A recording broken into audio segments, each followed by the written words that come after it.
Welcome back to the Police Stories podcast. I'm Dave. Hopefully you've already listened to the intro, the previous podcast, just to hear a little bit what this is about, but basically some stories from my career as a police officer. So this first incident I'm going to talk about happened very early on in my service, probably within the first 3 months or so. I was 21 and I'd been to my police training college for, I think it was a total of 12 weeks.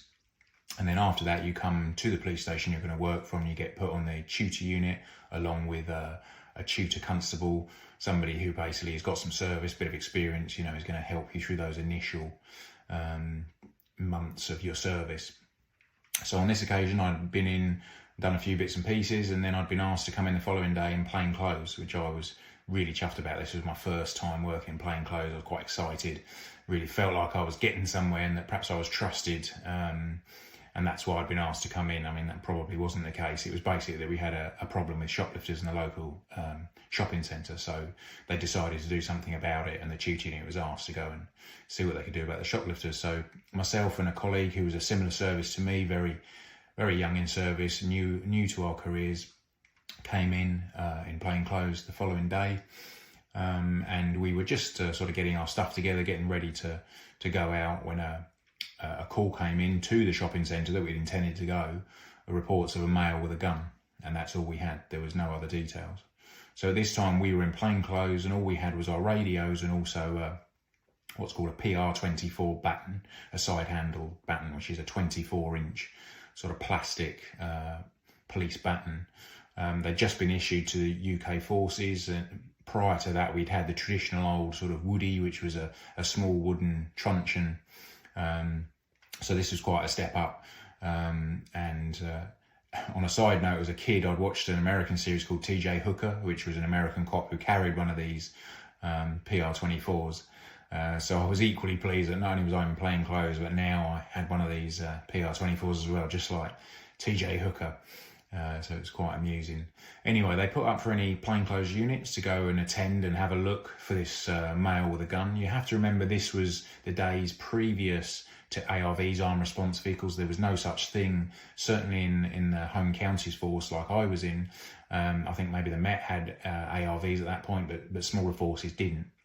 Sort of armed response for those forces, and certainly for us, consisted of a few locally trained AFOs, authorised firearms officers, who would come into a station and meet the local inspector, for example, who would open up a safe and then issue out a couple of weapons, maybe a couple of handguns and possibly an MP5, to then go out and deal with armed incidents. But there was none of those available, so there was no sort of armed response at all available. So initially they'd asked for plainclothes officers.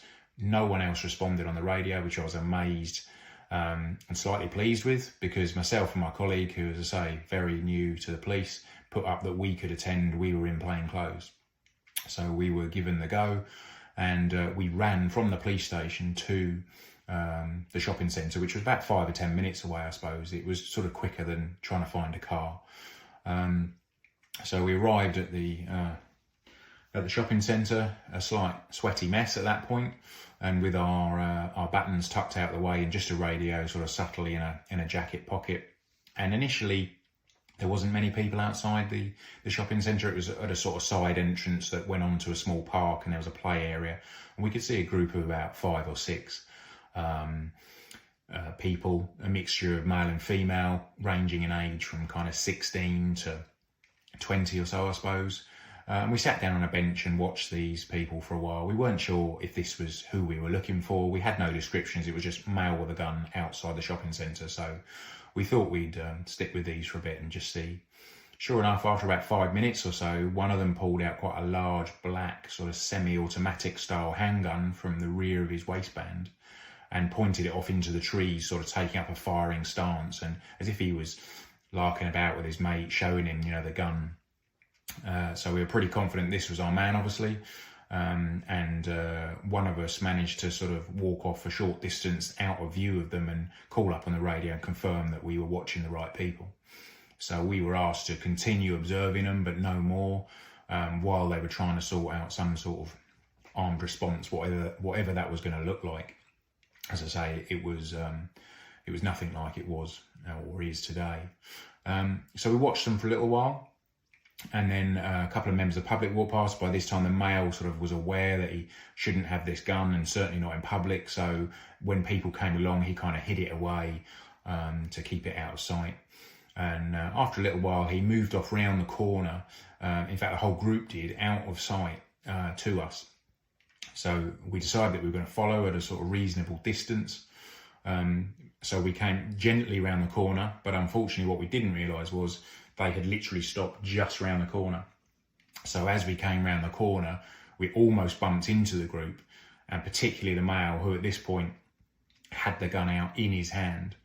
And also there was a member of the public walking towards him who had now seen the gun and was looking very alarmed.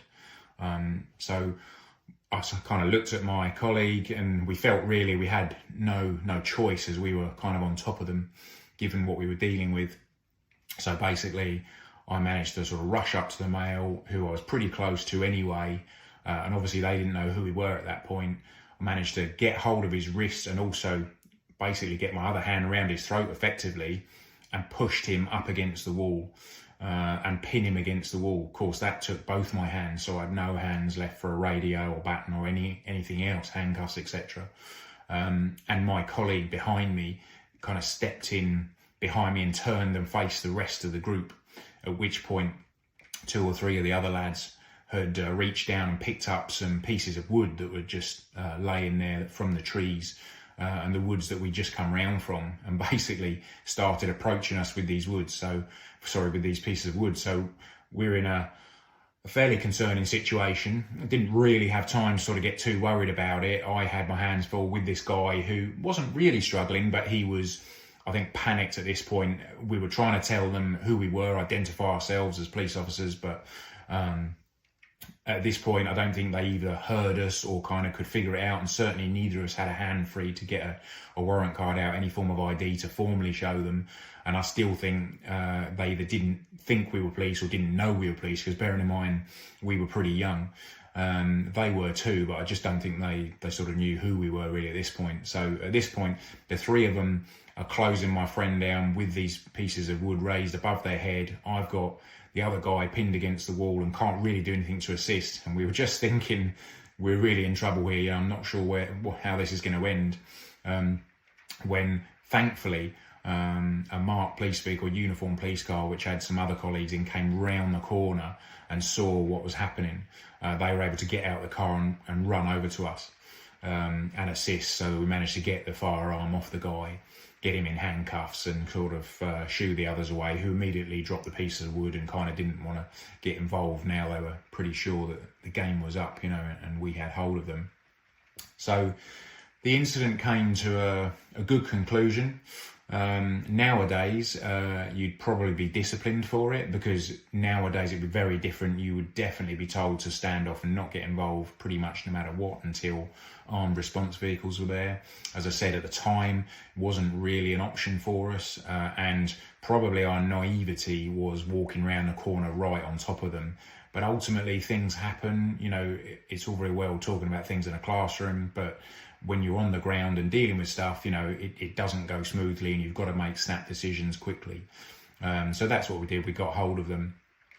We subsequently found out later on that after the males had been arrested, armed response guys came out to have a look at the weapon. It turned out to be a BB gun, but of course you never know that.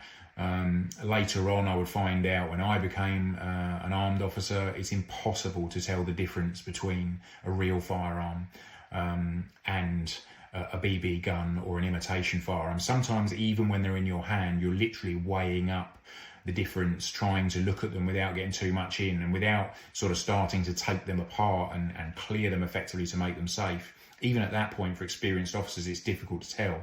So you can imagine that with this weapon pointed about at people in the street, there's no way you could have known the difference. That's my excuse and I'm sticking to it. So anyway, that was the incident over safely. The people were arrested and the gun was recovered, which was good. And because I was so young in service, I thought I was going to get in trouble. But in actual fact, I ended up getting a Chief Constable's commendation for bravery, which possibly wasn't deserved. It was more stupidity on my part. But yeah, from my point of view, came to quite a good conclusion. So it was a good start for me. So that's the first incident over, just about 10 minutes, hopefully not too long and hopefully interesting to you. If you like what you've heard, then please subscribe. And as I say, roughly once a week, I'll release a new story. And please come back if it was interesting for you. Thanks very much. Cheers. Bye.